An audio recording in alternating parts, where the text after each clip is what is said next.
whātaro whātu sa moa, I lau mai mō tāpua I mai. Au maia, I tātou tāpua I leku. A whai saustasi a te au, a ele ino ino I lona tamā, male tina, male awa, male whanau, mauso, matua whawhine, e o lava I lona ora, e le ma whai o na whai o ia mauso. I tātou te talo mo le ngāng koe. Mātou iai le nei a whiawhi I au tāpua inga. Ina ua mapu mai palenga mai lava singa SS. Sa whenga iai ma lau atunu o nei as. Mātou sa uni o whinatu le tāpua inga. La ngona alo mātou whātau waa ma le le ato toi o runga. Mātou mua I wala au ilo ngāng koe. Yo mai nei e tau tōrua ina I mātou. Sa unia I mātou whalenga. Nei ato toa, ono mātou ofo ina atu le nei tāpua I. I e pale ilo suafa le vi ina. Rola wa suafa e sua mātou ki tāla ua. Amen. Ole whaitawina ole kuspa ia. Le evangelion tu se Luka, olon tau koes ful mal fa, o te whaitawina le whai koe luas ful mal lima, e a whangata mai le whai koe luas ful mal fit. Nisi o whiong pa ia lo tātou ori. Wō whatasi mai ia le moto o tangata I tō tele, na whāliu le o ia, o whetala I atu ia te la toi. A whai saustasi a te au. A ele ino ino I lona tamā, male tina, male awa, male whanau, mauso, matua whawhina. E o lava I lona ola. E le ma whai ona whai o ia mauso. O se le avelo na sa tauro, ma ua le muri muri mai a te au. E le ma whai ona whai o ia mauso. Whamia mai le tua, tātou whaitau ma whanongolong. Nisi ona whiong pa ia. Mai atu mau ia te ia, lona lava vi inga e whālawa. O au whiriwhiria, koe koe luas whunma le ono. Mau aise matua mo tātou ni nea whia. Whapela no toi whaitau ina. A whai e saustasi a te au. A ele ino ino I lona tamā, ma le tina, ma le awa, ma le whanau mauso, matua whawhine e o lava I lona ola. E le ma whai ona whai o ia mauso. O le manatu e whia au iei ma whaunga whare nganga o le nei a whiawhi. Ia whata ua le ola, ma ia muri muri a Yesu. Ia whata ua le ola, ma ia muri muri a Yesu. O le vaenga leo le saunanga a Yesu. Ua whai ma au penga nisi o whanau e whasanga tau ai. I o lātou lava mātua. Ua le malama ma ua lātou whauinga se sea fionga whaamawina. Alo tātou ori. E whoringa ua whete e nai ma se tasi o tūla whono wha auro. Pe ona whaamawina le whengainga tuai. I le vāno nofo ai o mātua ma whānau. Pe ona whape mai le tūla whono. Ia e awa I lou ta mā ma lou tina. Ina ia whaalewa lewa ai o wasa. O le mawhau lea whaaltangata. Pe tai ele o le whinangalo lea lo tātou ri o Yesu Keriso. Ia ino ino le ta mā le tina ma ia ita I la ainga. A ia alofa atu tau o ia lau. Wafo ia whai o lea le winga o lono winga. Ua lea o ngā lea tūla whono. A o le upu o le tua. Na whaavai ei tūla whono. O lo manino o le whinangalo Yesu. O tele I sau e ta lepe le tūla whono. A ia teu ma whamautu. O le fatu atoa o le lii. O le ola ia whataua. Ma ia muri atu ia te ia ma le loto atoa. Whapei ona moni le alofa ili tina ma le tama. Whapei na fwoi ona siri atu le alofa ia te ia. Ia alofa i le lii i aso le solo lei. Whapei fwoi aso e le taunga le muai. Ia alofa i whaatinonga ma ngā duenga ai le tau aru. Le ata wa aia lea. O le whaatuotua na i o le ai. Pei ona whinanga lo ailo tātou ori i o Iesu. O le amio wha Iesu o le whātāua o le ola. Ia whaau ngā tau le ola. Nua whaau ngā ina i Iesu Keriso. Saulo e whaima Paulo. E mei Paulo. Wa le o toi ola Paulo. A o Keriso o lo ola i tutono Paulo. Le ana matua tau tino ala apostolo. O le nei a whai o ia Keriso se tasi. O le tangata fōu ia. Ua mawaela o la tuai wha auta. Ua o mai le ola fōu. O le ola ia whaau ngā. E tusa maala o le tua. Le puna wha vai o le ola. Tusa lava pe whea ngai ma whainga tā ma tui. O le ola. O le winga saunanga Iesu e peo ni a o tuai. I le moto tangata o e na lolofi ane ia te ia. Ma fia muri ia te ia. Wa tangia mai le o ongane nei e Iesu. Wa iloa moni. Le o whātāua le ola. Ma le o alofa i le ola. Ato ai ma le o nau e fia whaau ngā tau le ola. Mo le ali.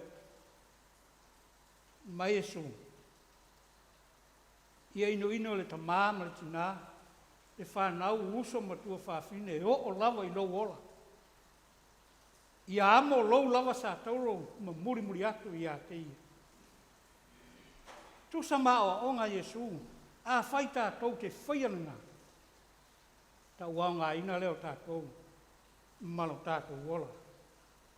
E a vea fwoi tātou mana soo. Tātou te maua fwoi whamuianga. O lona alofa tu noa e whawawa. O le winga moni lea. O le amio wha Iesu. I le whao ngā ina o le ola. Na ia le manatu ai lona inga. Ma le manu ai lona lava soifua. Tei nane o ia o le wha o le tanga. Na wha ma ite le tua. Iei nisi wa lato wha winga sa se lea sa muanga leli. Wa lato manatu o le alu ia Iesu. Wa le to e mo o mia ai le mafuta whatasi ma inga. Wa le to e au ngā ai o na tausia. Le fe so o ta inga vā la lata. Lea ma le mawhanwhana. O mātua ma whanau. O le whea ngai le vā o le tua ngane ma le tua whine. O le tāne ma le awa. Vai inga ma tau tia ia ua whainga tā ai whanau. Ne yasu. Wa vea le whauinga se ina. E niso saunanga ne Iesu.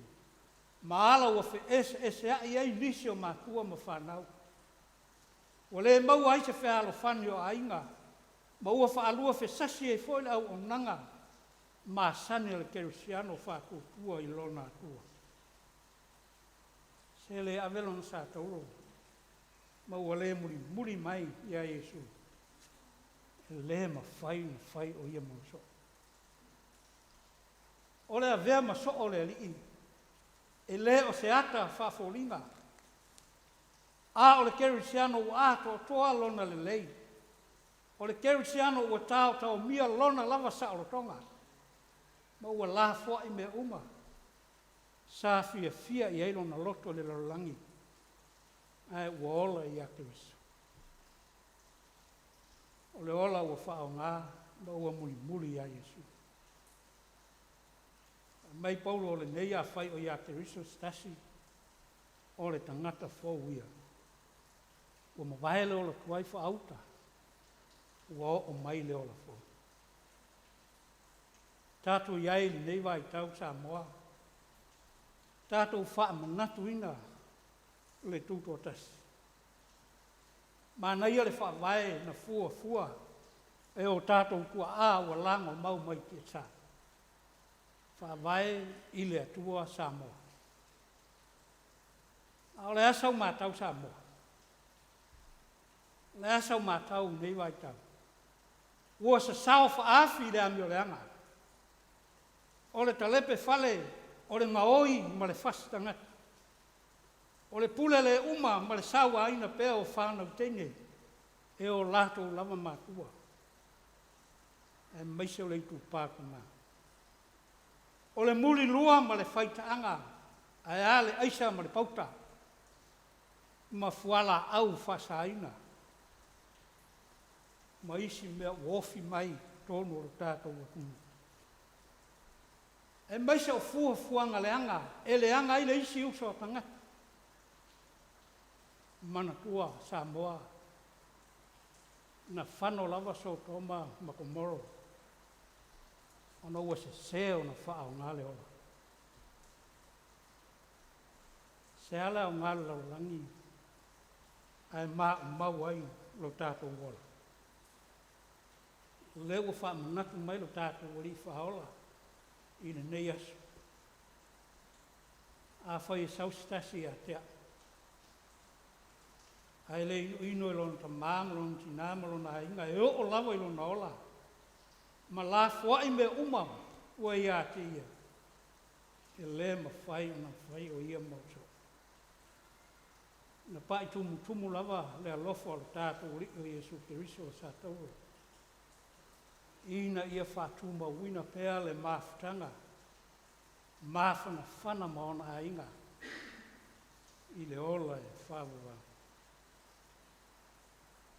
Anga le mai le kua. Au tātou o anga atu na whamana kuina o le kutotasi. Ono Jesu. Amen.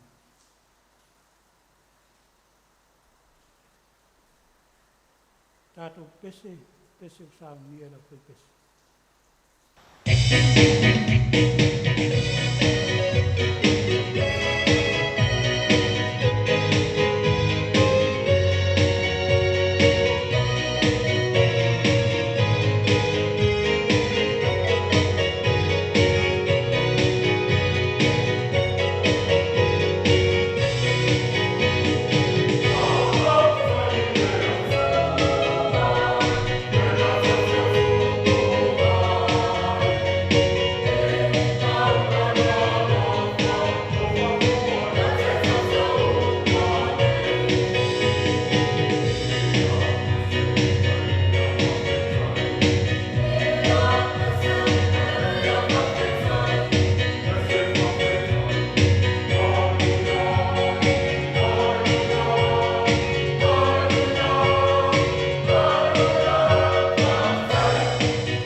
tātou wifo matatalo i le tua.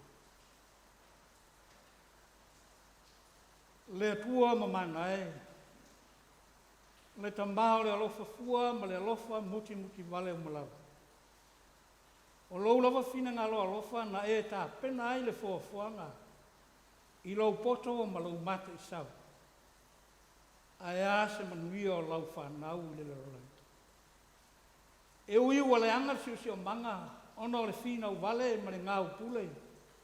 E maise o le whaasiri au pule o tanga. A o rou alofa whaamaoni. E tū mau pēa e le li liu o ananafi ma le so e o lava i le whaavavau e whaavavau la. Whaarialo ua lofa i a Samoa. Ina ua e whaasaonga le muina le wholaunga alo atunu o nei awhatausanga. Mai taua ma whewaiwai ina. O mala whanakura e peo nā whianina ai nisi o lau whanau. Whaftairo wa lofa whapare pale, wa ele tau iai masui. Tusa mara mātou le whamaoni. Wa le whatino ina o mātou tiute i so o se ola o mātou uola wala wina. Whaftairo leo ina pēo le so i fua ma le ola o lo watunu. Ele ngato samonei e whape fo i mātou nu e mamau. Malo pule whaftairo. Whaftai alofa whaftai tausi mai lo mātou ku. Ua manuia ai i mātou e o mai na nei tuas. Mātou whaftai lau tuspa ia. E le umarong nā o ngā e o mai pēa ia i mātou e whaatonu i o mātou wala.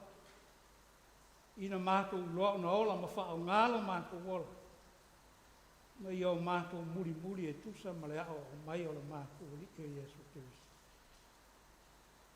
Whaftai le mafuta mai o lo ngāna pa ia. E whesoa soani i lo mātou vai. E maise lava o taime e whesoa ina ai lo mātou wola i luk tau o se ese o le nei lalai. Le ngata i lea o lo tū pēa i matangiolo. E la vea i mātou mai lo mātou pā uatu le loto le ansai. Whaftai i a Jesu Christo. O lena ta pena ina le whaaolotanga, e ala i lona ma liu manon toi tū manu malo. Ina ia le whano lava stasi, tari tonu ma wha kūtua wha maoni ia te ia. A ia maua pēa le ola e whaawau. Ia fo i pēa le vi inga i lau whio, ma ia tu mau ai o le whaawau. Le tu alo whae. Alo whangia le whaasfonga alo atunu. Mātou te tau tino atu o i mātou lawa o tangata na sala. Wa se se la mātou wha mamafa, ma le wha mua i lo mātou wola. Whainga tau na mātou wola ina ke riso i to tonu i o mātou loto. Ma ua tō sina o mātou loto i le lalolangi maona tu ina nau. Ai ua muriai o na mātou sa ili atu i lau o fio, ma lau ami o tōnu. E manuia ai o mātou wola. Whaingo fio na mātou tau lou ma malu malau pa ia, i o mātou lau ngutu a o mātou loto, ua tau ma mau pelea ma lau fio. Tau soro mua i mātou ono whaia au wala leanga, ina ia whano ai isi o mātou uso atanga. A lofa mai awa le pa mai, sina mata ua lo toto pa ia, e mā ngalo ai Samoa, pe a whai mātou te talia i le Salamo, ma le loto whātua wha maoni lau whia. Tāra sialo ua tunuku, i Samoa nei mātu nuku e mamau. Mai rawa i ona ao se i o i ona i. Tāra sia e kare sia keru siano uma i le neilaran. Ia mana la lātou whiau. Tele ni a nganga e whaola inga. Me ia whao ngāle ola mō lau whia. Ia lātou talia pēa o e Jesu Kirisu. Ma ia ola ai e manu ai. Ia o mātou te talo o mātou tuma. Alo whangia whanau alo atunu. Ia tau mamau mai mea leanga e a whainga ai no lātou lumana inuia. Ia whao ngā tatau le ola, ma ia muri i ala o lau fio. E pei ona e ao amai. Whamanuia i a Samoa. I so lava se atu mu o le neila lo lai. Le nala mātou tatala. O mātou o lenga e ala atu ia Iesu Keriso le alii malo mātou whao.